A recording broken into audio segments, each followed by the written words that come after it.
Pernah tak anda pegang peta dan terfikir, macam mana sekeping kertas ni boleh tunjukkan jarak sebenar untuk kita daki gunung atau perancang satu road trip? Hari ni kita akan bongkar rahsia tu. Saya akan tunjukkan anda satu kemahiran asas tapi sangat penting. Cara ukur dunia sebenar guna pembaris dengan seutas benang je. Serius, ia lagi senang daripada yang anda sangka. Soalan ni kan, kita semua pernah tanya. Tengok peta, nampak dua tempat. Berapa jauh sebenarnya dari titik A ke B ni? Selalunya kita teka-teka je. Tapi lepas ni, lupakan semua tekaan tu. Dalam beberapa minit je, bukan setakat anda akan tahu jawapannya, anda sendiri boleh ukur dengan tepat. Jom! Okey, ni pelan tindakan kita. Mula-mula kita kena faham dulu ada dua jenis jarak. Lepas tu kita masuk bab praktikal, cara nak ukur garisan lurus dan juga jalan yang bengkang-bengkok. Dan yang paling penting, kita akan kuasai kunci utama untuk semua ni, iaitu skala peta.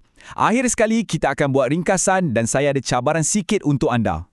Baiklah, jom kita mula dengan yang pertama. Sebelum kita keluarkan pembaris dan benang semua tu, kita kena faham satu konsep asas dulu. Jarak ni sebenarnya ada dua cara kita boleh tengok. Okey, fikir macam ni.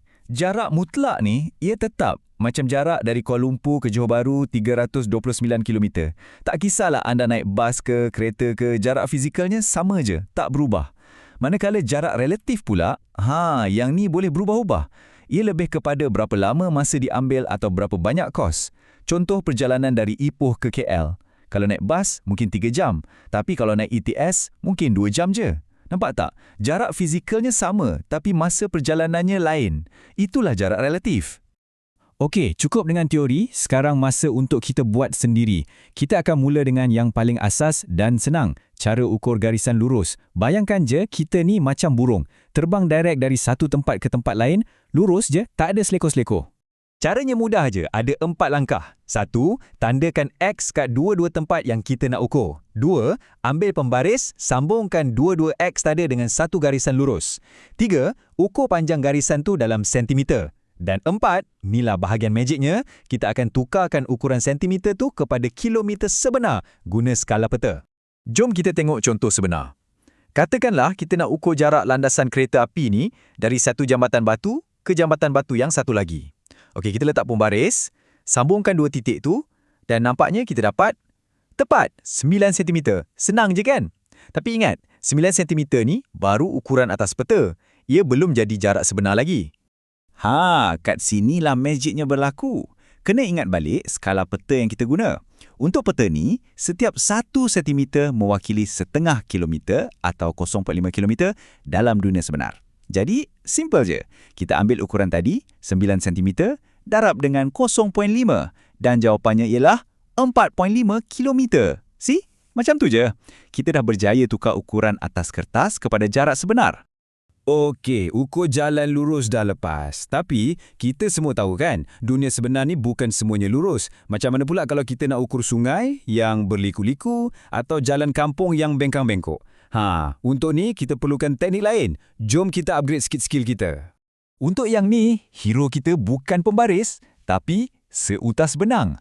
Caranya hampir sama, tapi ada satu langkah bijak tambahan. Mula-mula macam biasa, tandakan titik mula dan titik akhir. Lepas tu, yang ni part penting, ambil benang dan letakkan betul-betul ikut laluan tu. Setiap selekoh, setiap lengkung. Bila dah sampai hujung, angkat benang tu, luruskan dan ukur panjang benang tu dengan pembaris. Langkah terakhir, sama macam tadi, kita darabkan dengan skala peta. Tengok betul-betul ya? Nampak tak macam mana benang ni diletakkan? Betul-betul ikut lengkung jalan, dari jambatan batu sampailah ke masjid. Kena sabar sikit, pastikan ia ikut setiap selekoh dengan cermat. Okey, bila dah sampai ke destinasi, kita angkat benang ni perlahan-lahan, luruskan atas pembaris. Jadi, berapa panjang benang ni? Okey, kita dapat 8.0 cm. Sekarang, kita guna balik formula power kita tadi. Ambil ukuran tu, 8.0 cm, darab dengan skala peta 0.5 km. Dan kita dapat 4.0 km. Jarak sebenar jalan berliku dari jambatan ke masjid tu ialah 4.0 km. Nampak tak? Walaupun laluannya berbeza, asas pengiraannya tetap sama.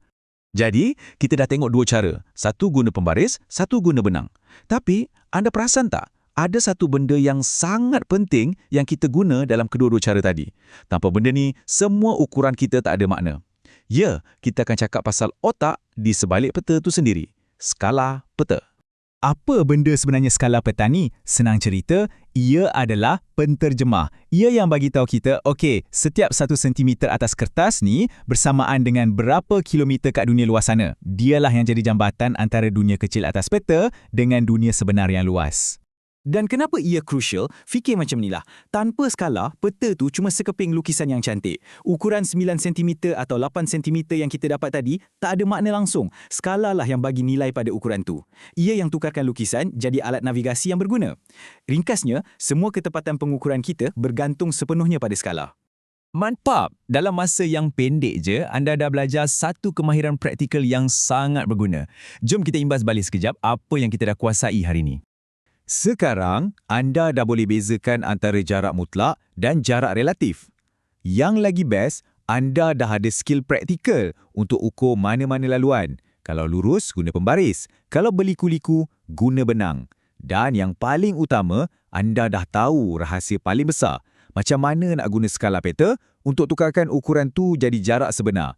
Tahniah, anda dah pun jadi seorang pembaca peta yang lebih mahir.